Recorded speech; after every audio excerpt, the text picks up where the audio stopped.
Hello，大家好，我是阿丽。瘦肉别再炒着吃啦！我今天分享一个瘦肉非常简单又好吃的做法。出锅，连挑食的孩子都非常喜欢吃。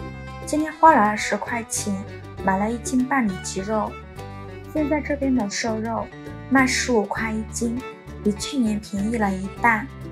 你们那里卖多少钱1斤呢？我们先把洗净后的瘦肉切成厚厚的薄片，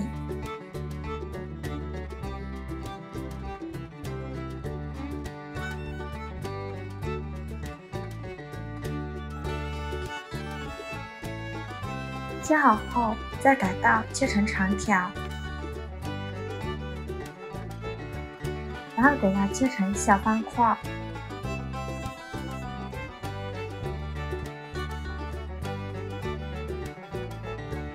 切好之后装入大碗中，接着准备2个鸡蛋，将它打入另外一个碗中，用筷子把鸡蛋搅散，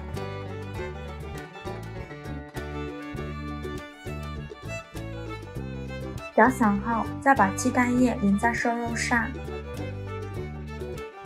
现在来调一下味，加1勺生抽，加适量的胡椒粉，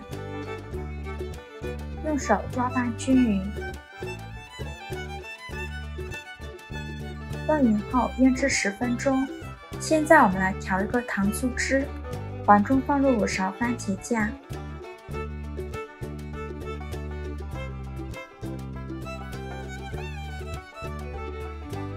加入3勺香醋，加2勺生抽，加3勺白糖，再加4勺清水，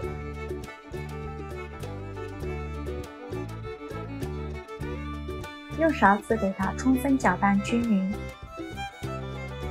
像这样我们的糖醋汁就调好了，给它放到一旁备用。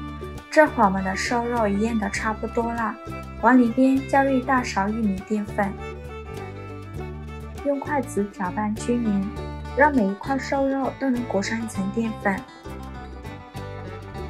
搅拌成这个样子就可以了，给它放到一旁备用。锅烧热，多放一些油，开大火把油烧热，放1根筷子下去，周围能迅速起小泡泡，说明油温已经可以了。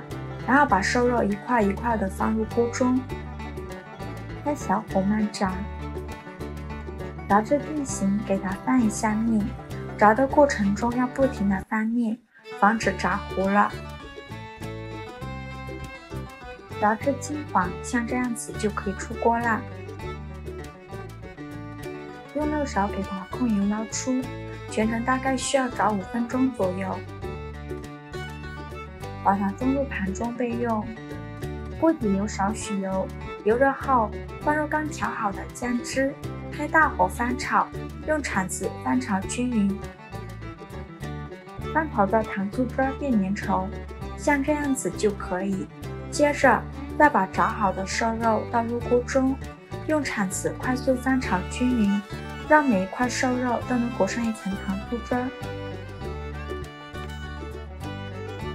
翻炒成这个样子就可以了，把它盛出来装入盘中。撒点葱花点缀一下。一道非常好吃的樱桃肉就这样做好了，看着色泽金黄，真的是太有食欲了。瘦肉这样做吃起来酸甜可口，比糖醋排骨还要好吃。这样做上一盘，连挑食的孩子都非常喜欢吃。虽然是油炸的，但是中间一点也不吸油，吃起来外酥里嫩，一点腥味也没有。这个做法不难，最难的是像这样一块一块的吃下去，停不下来。如果你喜欢，就赶快收藏起来试试吧。喜欢我的视频就关注我吧，我是阿丽，谢谢您的支持。